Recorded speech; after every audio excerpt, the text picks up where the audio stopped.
Bonjour, nous recevons aujourd'hui deux médecins. Il s'agit du docteur Roger Camara, qui est cardiologue et qui exerce à Dakar, au Sénégal.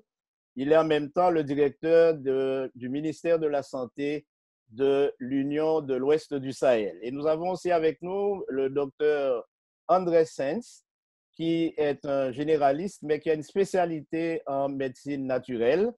Il est le directeur du ministère de la Santé de la mission du Sénégal et il exerce à Nouakchott, en Mauritanie. Bienvenue, docteur. Alors, nous sommes Merci. heureux de vous accueillir et merci d'avoir répondu à notre invitation. Le monde aujourd'hui vit une crise sans précédent. En fait, ce que nous découvrons chaque jour, c'est que ce qui se fait, ce qui se dit, laisse supposer que cette crise n'est pas prête de se terminer et en même temps, elle menace presque toutes les couches de la société. Le monde vit dans l'angoisse, les foyers vivent dans la panique et finalement, tout cela se passe à partir d'une petite chose que l'on appelle le COVID-19 qui a mis le monde entier en émoi. Alors, docteur Camara, est-ce que tu pourrais nous dire exactement ce qu'est le COVID-19? Merci, pasteur, de nous convier sur ce plateau. Et je vais revenir sur la définition de cette maladie. En fait, c'est une maladie infectieuse, virale, et qui se vit de manière épidémique. Et actuellement, le monde entier est touché, d'où le nom de pandémie. Et cette maladie est due à un virus de la famille des coronavirus. Plus précisément, il s'agit du SARS-CoV-2. SARS, ça veut dire, ça donne syndrome respiratoire aigu sévère. En fait, ce virus donne des signes respiratoires qui sont aigus, qui sont brutaux et qui sont assez sévères. Et en parlant de cette maladie, on voit finalement que c'est l'intérêt de parler de cette affection, c'est que finalement, c'est une affection de santé publique qui touche toutes les couches. Comme vous l'avez dit tout à l'heure, les jeunes, les vieux, les noirs, les blancs, les jaunes, tout le monde est touché, personne n'est épargné. Oui, on a dit, docteur, que les Noirs étaient beaucoup moins touchés que les autres. Est-ce que vous pourriez préciser dans quelles conditions?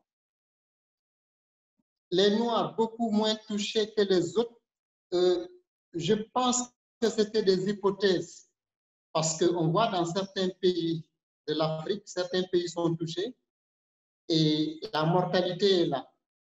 Les gens à risque, évidemment, et qui portent cette maladie, on a vu dans certains pays de l'Afrique, certains perdre la vie.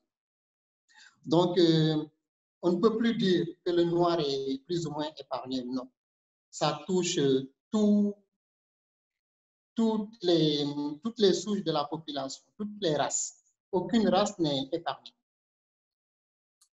Oui, alors, bien entendu, on a des difficultés à comprendre ce qui se passe parce que le COVID-19 est quand même, bon, on l'appelle le coronavirus, bien sûr, mais le COVID-19 a un petit souci, c'est qu'il est invisible et on ne sait pas vraiment comment l'aborder.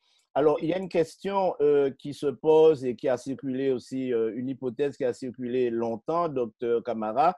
Il semblerait que la chaleur du soleil tue facilement le virus. C'était encore que des hypothèses, mais quand on parle de chaleur en Afrique actuellement au Sénégal, nous sommes vers 26, 27 jusqu'à 30 degrés. Même dans les régions à l'est du pays, vers Tamba où il fait beaucoup plus chaud, c'est 40 degrés. 40 degrés, 45 maximum. Alors, on nous dit le virus, il meurt à des températures supérieures à 56 degrés. C'est des températures extrêmes. C'est pour dire que les températures, même en Afrique, les températures que nous avons, ne sont pas capables a priori de tuer les virus. Bon, je comprends très bien et j'espère que cela va aider nos nos téléspectateurs, nos auditeurs à comprendre que le virus est beaucoup plus insidieux.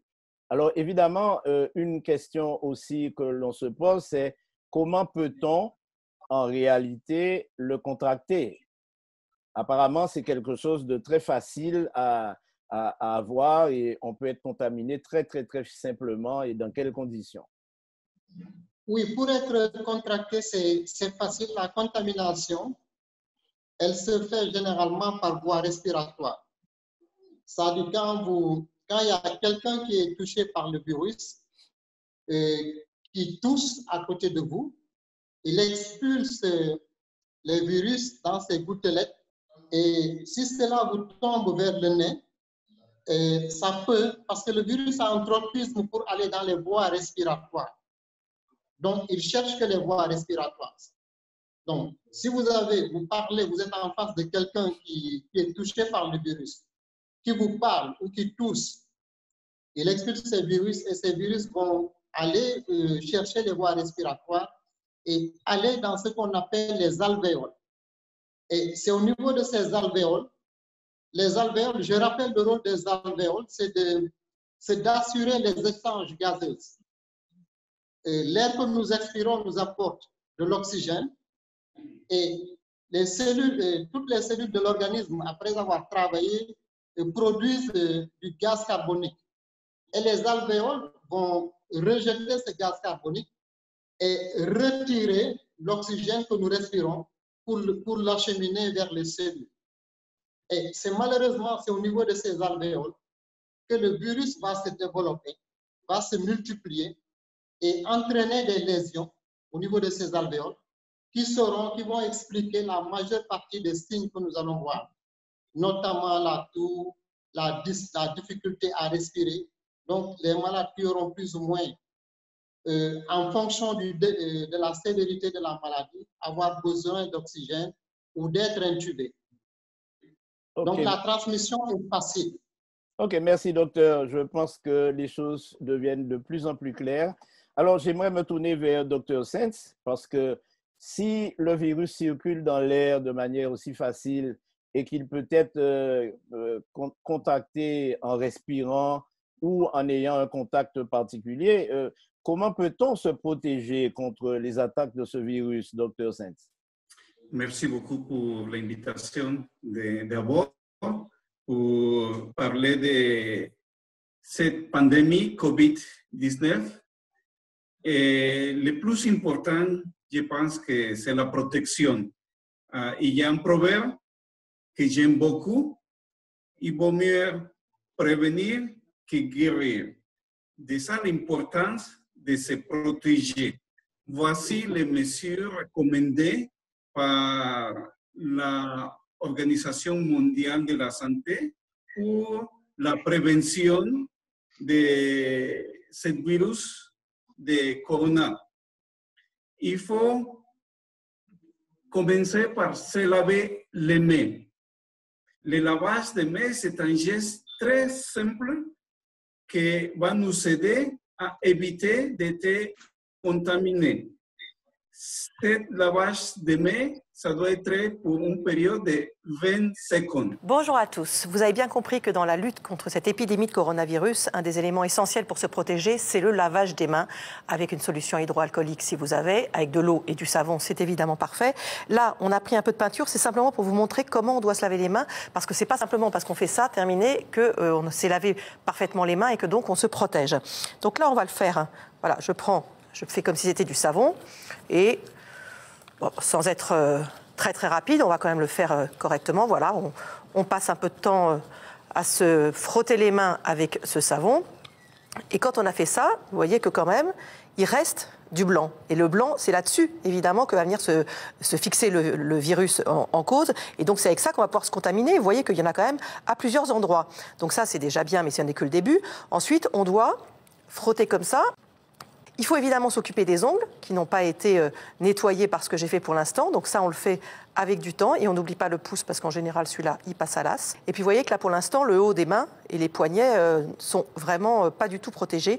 Donc, on doit passer, alors je ne peux pas aller très haut parce que sinon je vais être envahi de peinture bleue, mais il faut vraiment ensuite s'occuper du haut de la main ici et des poignets. Vous voyez le temps que ça a pris pour que ça soit à peu près correct. Donc, on fait ça. Vous voyez, encore, il en reste. On fait ça vraiment avec attention, on prend son temps et on essaye de vérifier qu'on a vraiment nettoyé partout.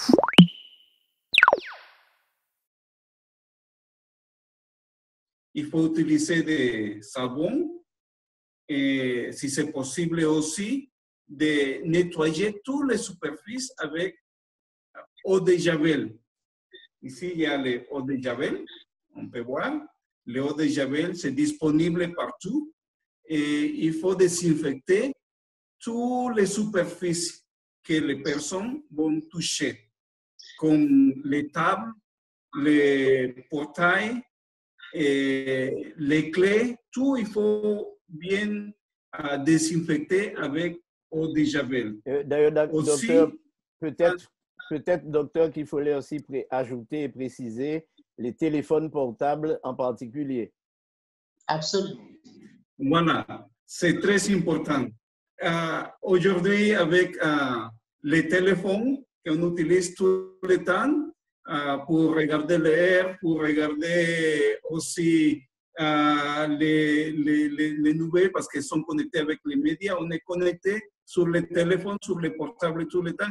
Il faut désinfecter aussi les portables, bien sûr. Quand on est tous, il faut prendre un mouchoir pour tousser. Et quand on tousse, après, on va les jeter. Et s'il n'y en a pas de mouchoir, si on éternue, aussi, on va le faire dans le cul de coco. Comme ça, on va éviter la propagation des virus. Parce que les virus se trouvent dans les salives, se trouvent aussi dans tous les différentes mucoses, comme dans les narines, dans la bouche.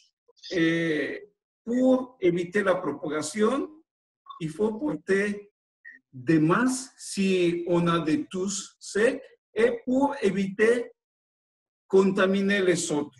Avec les masques, on évite aussi de toucher la bouche, de toucher le nez. C'est ça l'importance d'utiliser les masques. S'il n'y a pas de masque, on peut utiliser aussi un tissu. Ici, en Mauritanie, on a un tissu qu'on appelle le haouli. Cette haouli, ça nous protège aussi pour la propagation des maladies. Des autres mesures aussi, il faut respecter les recommandations des gouvernements, comme les distances sociales. 1,5 mètre de distance. Il faut aussi éviter de voyager. Surtout si on est symptomatique, si on a des toux, si on a des fièvres. Il faut rester à la maison, il faut se reposer. Il ne faut pas voyager. Si le gouvernement nous demande de rester à la maison et de confiner pour éviter la propagation, il faut respecter pour ne pas tomber malade et ne pas contaminer les autres s'il y a des personnes qui sont malades ou contaminées avec le virus de coronavirus. Voici oui, alors, les mesures pratiques à faire, minimum. Alors, docteur, on dit aussi que le virus a une durée de vie très limitée sur certaines surfaces. Alors, évidemment, beaucoup de personnes se posent des questions. Si le virus est exposé à l'air, et combien de temps qu'il peut vivre, s'il est sur une surface en plastique, en carton, et certains vont jusqu'à demander, est-ce que le virus peut subsister sur le pain, par exemple? Est-ce que vous pourriez nous dire ce qu'on doit en penser? Il y a plusieurs personnes qui parlent de comment le virus peut rester dans les surfaces et dans les autres, dans les pains, comme vous avez dit. Ça, ça dépend. Normalement, les virus vivent dans l'organisme, dans les mucoses. Il n'y a pas dans les superficies. Soit s'il y a par exemple, des salives dans les superficies, il peut vivre dans ces superficies. Mais s'il n'y en a pas de salive, s'il n'y en a pas de liquide humain corporel, normalement, ce virus n'est pas survivre. Donc, ça veut dire que si on transpire et que vous touchez quelqu'un qui est contaminé, il peut vous contaminer aussi? Oui, c'est comme ça la propagation. Et si la personne est contaminée, elle touche sa bouche, ou elle touche le nez, ou elle touche les yeux, et elle touche les autres, c'est une propagation directe. Normalement, le virus ne peut pas vivre dans les superficies. Mais il faut aussi désinfecter avec eau de javel, parce que ça peut passer par la main quand on salue les gens, quand on utilise aussi, par exemple, il y a les personnes qui partagent les mêmes verres quand on partage le thé ici dans nos pays. Cet verre peut être pour partager ce virus.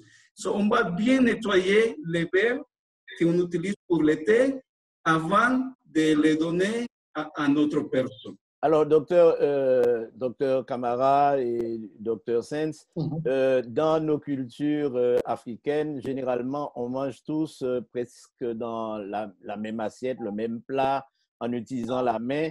Et est-ce que cette pratique peut aussi renfermer un danger pour l'ensemble des consommateurs? Oui, tout à fait.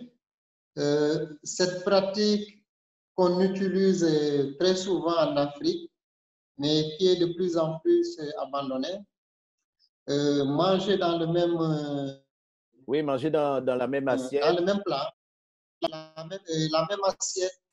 Je pense que tout cela contribue à favoriser la contamination de toute la famille.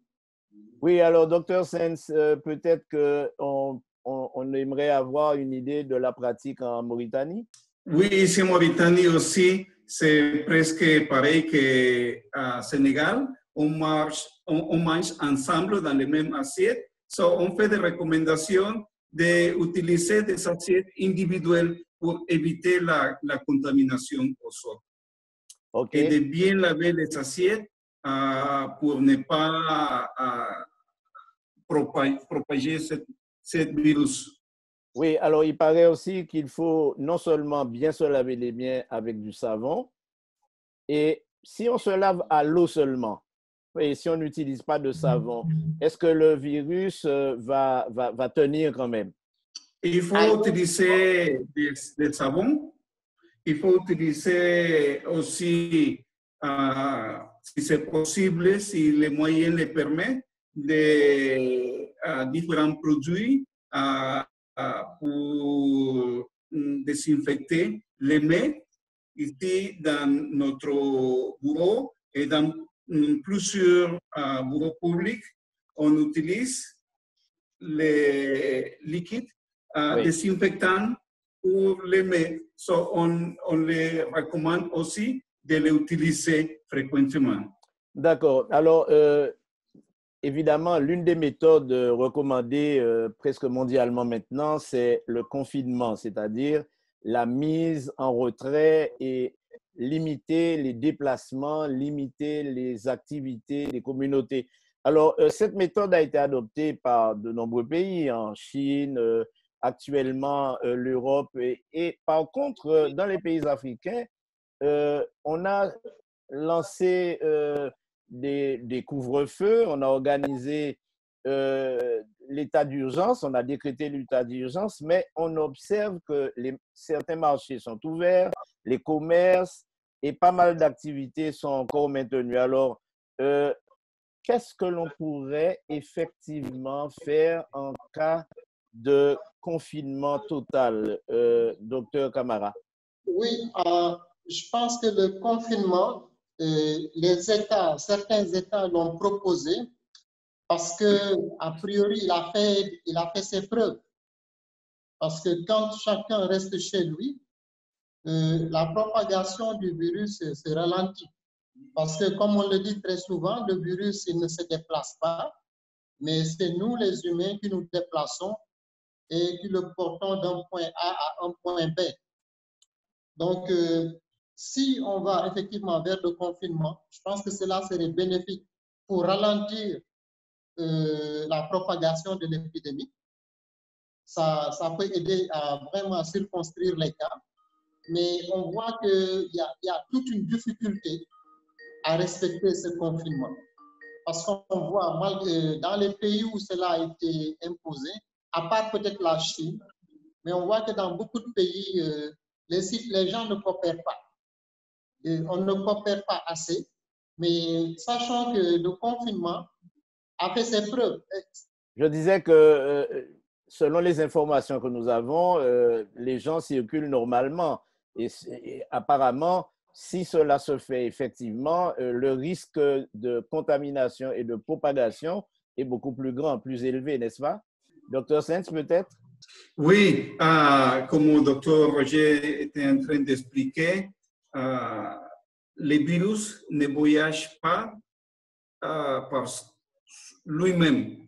C'est nous les humains que nous les amenons dans différents endroits, différentes familles. C'est pour ça qu'on recommande à la population de respecter les recommandations du gouvernement. Rester à la maison pour éviter la propagation et la contamination. Surtout, il faut protéger les personnes plus âgées parce que ce sont plus vulnérables. Les personnes à plus de 60 ans sont plus vulnérables que les jeunes. Malheureusement, avec l'âge, parfois il y a des autres maladies qui s'ajoutent comme la diabète, la hypertension, et cette personne a un système immunitaire faible. Les personnes qui ont un immunitaire faible sont vulnérables à être contaminées pour ce virus de corona. Oui, alors, docteur Camara, je pense qu'il est revenu parmi nous. Docteur Camara, comment tirer profit du confinement, même s'il est partiel? Et dans le cas où il serait total, bon, je pense que vos conseils seraient très intéressants pour savoir comment en profiter, en fait.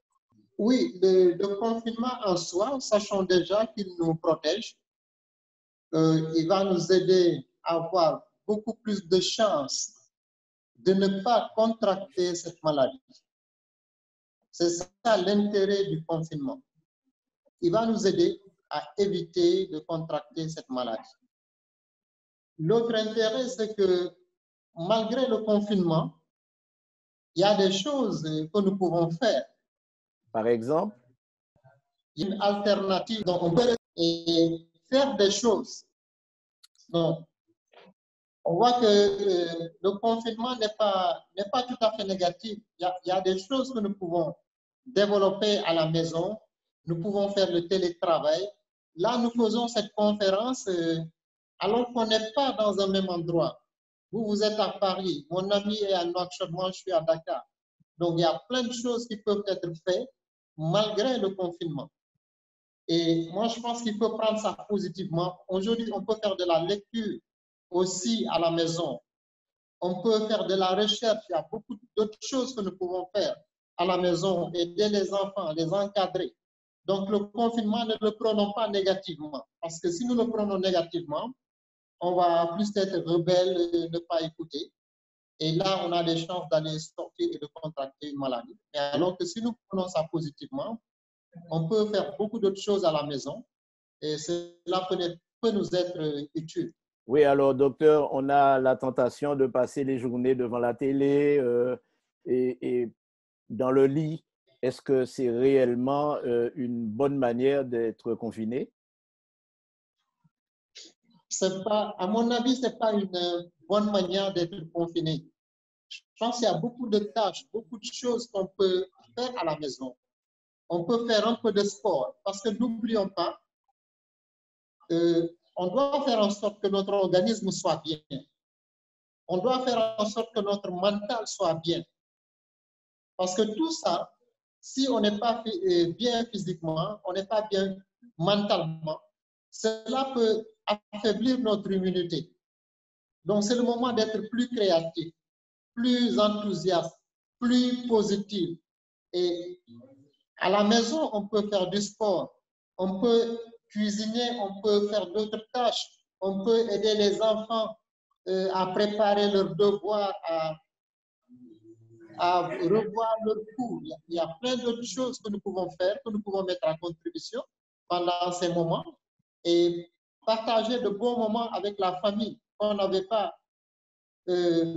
l'opportunité d'avoir en temps normal. Moi, maintenant, à 19 h, je suis à la maison. C'est un privilège de rentrer à la maison tôt et de rester avec la famille.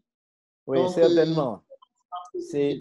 Certainement, c'est appréciable. Évidemment, j'entends beaucoup de personnes qui se plaignent et qui disent, oui, bon, on est confiné, c'est là une grande limitation de notre liberté. On a des problèmes parce que on aimerait bien profiter du soleil, aller à la plage, etc. Bon, mais si le confinement peut être vécu positivement, c'est quand même une période frustrante parce qu'on a beaucoup de choses qu'on aimerait faire à l'extérieur. Alors, il me paraît approprié, Dr. Sens, que vous nous donniez quelques conseils, aux familles afin de vivre un confinement agréable et intéressant, se basant sur votre expérience à Nouakchott et Dr. Camara sur votre expérience aussi à Dakar et aux environs. Dr. Sens, quels conseils pouvez-vous donner aux familles? Oui, il y a plusieurs activités qu'on peut faire avec la famille. Comme le docteur Roger a bien expliqué, il y a des avantages qu'on peut profiter de se rapprocher à nos enfants. On peut passer un peu de temps de lire avec les enfants. On peut faire du sport. C'est important pour aider notre système immunitaire. On peut aussi, si c'est possible, partager avec les différents amis par l'Internet, par Facebook, des encouragements. Parce que ces moments de stress, ça mène des impacts négatifs sur le système immunitaire. Mais si on reste positif, si on partage des encouragements avec nos amis, avec nos familles, ça va aider le système immunitaire. Il faut manger beaucoup de fruits et beaucoup de légumes pour aider le système immunitaire. Il faut diminuer la viande. Il faut boire beaucoup de l'eau, 3 litres de l'eau minimum. Et il faut aussi se coucher à temps. Il ne faut pas rester très tôt la nuit parce que ça va faire un impact négatif sur le système immunitaire. So, il faut se reposer bien pour que ce système immunitaire est fort. Voici quelques conseils que je peux vous donner. Merci, Dr. Sens, Dr. Camara aussi. Je pense que ces explications ont été appréciées par nos téléspectateurs. J'espère aussi qu'elles permettront un meilleur suivi dans l'affrontement de cette pandémie qui finalement est en train de devenir inquiétante. Ce matin, je lisais que l'ennemi le plus difficile à vaincre, c'est la peur. Parce qu'on est dans un système où les informations à la télévision nous stressent, nous donnent vraiment envie de fermer la télé. Et la peur grandit, la panique grandit. On voit comment les gens dévalisent les supermarchés, foncent sur tous les produits de première nécessité, pensant qu'après le confinement, eh bien, les choses seront beaucoup plus difficiles. Alors, est-ce que vous pourriez brièvement, en un mot de conclusion, dire à nos téléspectateurs quelle serait l'attitude à avoir lorsque l'on va parler de déconfinement? De mon côté, je pense que c'est un moment aussi de s'approcher à Dieu, de lui faire confiance, d'améliorer notre relation spirituelle avec nos dieux, parce que ça va nous donner la paix et aussi la tranquillité. Il y a plusieurs versets bibliques qui peuvent nous aider. Je peux vous recommander les psaumes 23 et le psaume 91, que ça nous réconforte dans ce moment de détresse, dans ce moment de peur, qu'on a un Dieu qui est très puissant et qui va nous aider à s'en sortir de cette situation. Je vous remercie. Docteur Camara? Oui, je vais un peu dans le même sens que Dr. Sens, disant que nous devrions faire confiance en Dieu. Et nous devrions aussi faire notre part de responsabilité en suivant les mesures d'hygiène que la plupart des États ont édictées, sur lesquelles nous sommes revenus tout à l'heure. Dr. Sens est venu dans les détails. Donc, faisons confiance en Dieu, suivons ces mesures d'hygiène et continuons à entretenir une relation avec notre Dieu, parce que nous savons que malgré ça, nous pouvons nous tourner vers lui. Il saura nous garder pendant ces moments difficiles. Oui, après, ce qui est sûr, qu'on finira par vaincre un jour le coronavirus. Et les situations normales, on va revenir dans une situation normale. Mais je pense que l'après-coronavirus aussi va nous permettre de voir ce qui s'est de regarder un peu le passé en arrière. Et si nous restons vivants sur la terre, ce sera une raison de continuer à servir Dieu et à lui remercier de continuer de nous donner la vie. OK, merci. Je suis vraiment content et je vous remercie pour votre contribution. Donc, cette émission est terminée. Nous voulons dire à nos téléspectateurs que nous aurons bientôt à les rencontrer encore autour de ces sujets qui tournent autour de la pandémie, mais aussi autour de la vie quotidienne. Donc, je vous souhaite une bonne journée et à très bientôt. Merci. Sweet, sweet.